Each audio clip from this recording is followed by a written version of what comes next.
Eh yung halimbawa, itong araw nyo na to, magkano ang isang tao? Tagpila ang bayad sa ano? Ito, kasamahan nyo to, tay. Mga to. Iba sila. Awal na po na pa eh. Tagal sinasama no. Dahil kailangan sa grupo. So ito kahapon nadaanan ko to, hina-harvest. Itong area na to. Kaya lang ngayon parang nag-stop na sila ng harvest eh. So titingin pa tayo kung meron bang nag-harvest na. Pero parang tingin ko tanghali na, mga alas 12 na pala. Baka nagsikain na sila. Pero hanap pa tayo kung meron tayong makikita na nag-harvest. So try natin. Ito yung isa sa mga content na gusto kong ma-insert o ma-topic dito sa vlog ko, kasi maraming nakaka-relate dito eh. Maraming mga nasa ibang bansa na nagsumikap dahil nga sa hirap ng buhay dito sa Pinas. Meron pa sila ditong natira oh. Hindi na nila kinarga. Hindi ko alam kung reject ba to o babalikan pa nila. Baka babalikan pa nila kasi naka-separate dito sa tabing kalsada eh. Punta pa tayo dyan sa papuntang Libas. So dapat sana mamamalengke ko ngayon. Pero mag-hunting muna tayo ng mga nag-harvest ng tubo. Ito pa oh. Hina-harvest din to kahapon. Kaya nandun tayo galing. Nag-harvest sila kahapon. Ngayon wala na. So konti pa, adjust pa tayo ng konti doon. Pag wala, baka doon papunta ng Banwa, Isabela, baka meron doon. So ito, may nakita tayo dito mga nag-harvest. And kanina may siguro 2 truck o 3 truck yung nasa lubong ko. Puno na. So possible dito galing yon. Kaya wala na yung truck nila. Ito, ayan sila, nag-harvest sila. Ewan ko kung ano, medyo malayo. And maganda yung view natin dito. Ayan yung Mount Canlaon. Kaya nga lang, natakpa ng ulap. Nagtatago. So medyo malayo. Ay, mga tricycle dito punuan. Meron mga tao doon nagpapahinga. Ito kasing lugar na to, hindi ko kilala kung sino mga nag-harvest dito. Wala tayong kakilala. Isa sana sa mga kakilala natin man lang sana yung na-contact natin. Lapitan natin yung ano no. Yun nandun no. Parang mas malapit yung harvest nila eh. Ito medyo malayo na. Kabilaan sila. So gumawa sila dito ng mga silungan. Ayan o. Mga lagayan siguro ng gamit nila. Kung pagka break time, dyan na sila kakain. Try natin malapitan yung mga yun. Kasi naghahanap ako ng mga ganitong senaryo kasi gusto kong mag-post sa FB page natin ng mga picture nila. Although wala tayong kakilala kasi dapat sana yung mga taga ron sa amin magko-contact tayo. Pero ano na tayo, on the act na lang tayo kasi wala nga tayong makasama. So marami naman nag-harvest dito. So puntahan na lang natin no. Oh yan, natakpan yung araw no. Biglang dumilim. Umaraw o umulan, tuloy yan mga yan. Kasi kailangan nila makakota ng ikakarga sa truck. Wala pa akong nakita nag-vlog na diniretso ng Central yung video niya eh. Puro kapag umalis na, okay na, tapos na. So ito sila, gumagawa sila ng medyo na makukublihan ngayong ano. So break time na pala nila. Ayun si tatay kumakain na. So kapag natabas kasi nila yung tubo, medyo mainit na talaga yung area nila. Wala na silang masisilungan. Oh.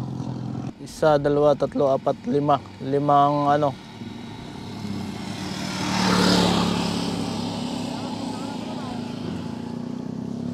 Wala na dito kasi nagtatabas eh. Anong? Ay, ang dami na nilang natabas oh.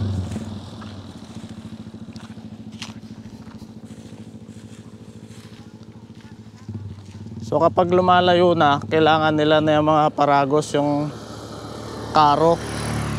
Dadalhin nila dito sa malapit. Ayan, may mga karo sila, 1, 2, 3, 4, 5. Kasi malayo to eh, rektahan to eh.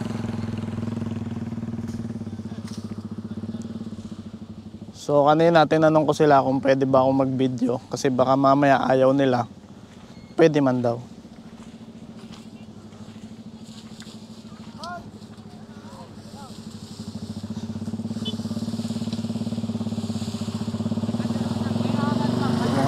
nakakakilala sa akin, merong wala, merong hindi.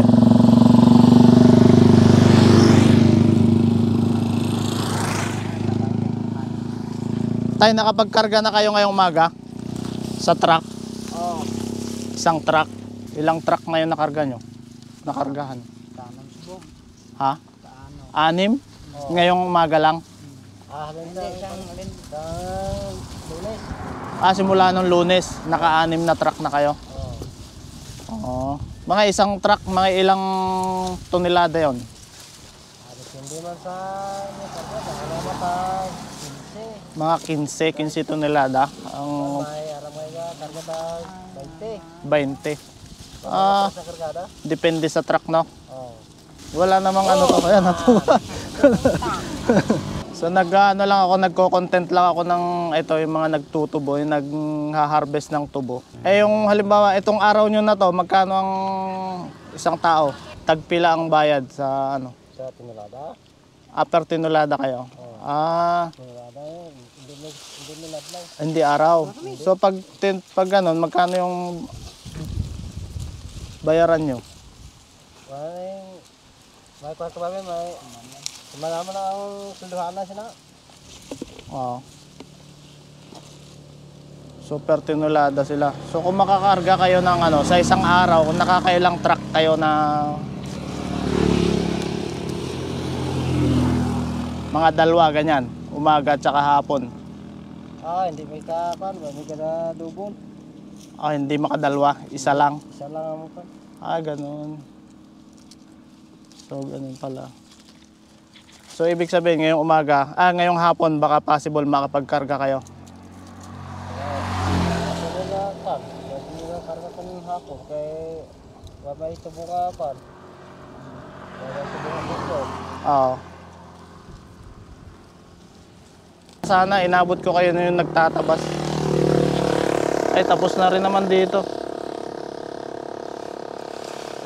Eto kasamahan nyo to tay, mga to. Iba sila. Awal na po na pan eh, tagal kinasama no. Oo. Dahil kailangan sa nga grupo. Ibang grupo. Marami din ano Nagiba na yung ano mo. Naguba.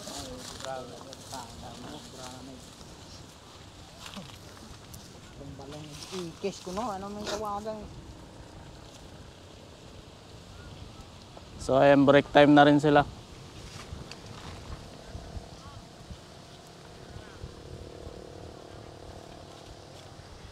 Taon mo naon.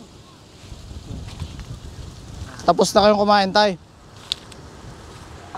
Tapos na? Nakakain na kayo? Hindi pa? Ah. Ayan si tatay kumakain, no?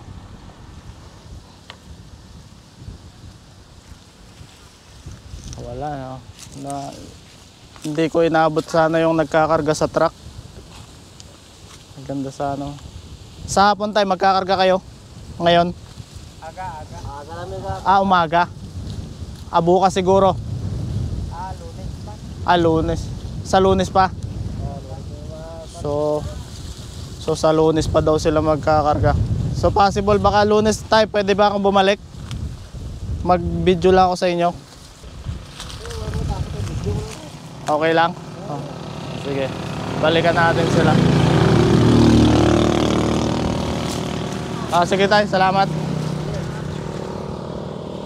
So by Monday, kung makita natin sila, kung may time tayo, video natin sila. Ayan sila, oh.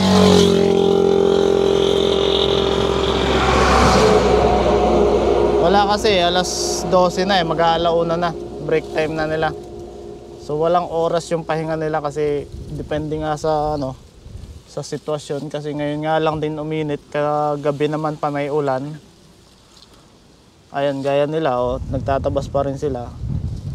Kasi hindi naman sila arawan dito, per 10 tonelada.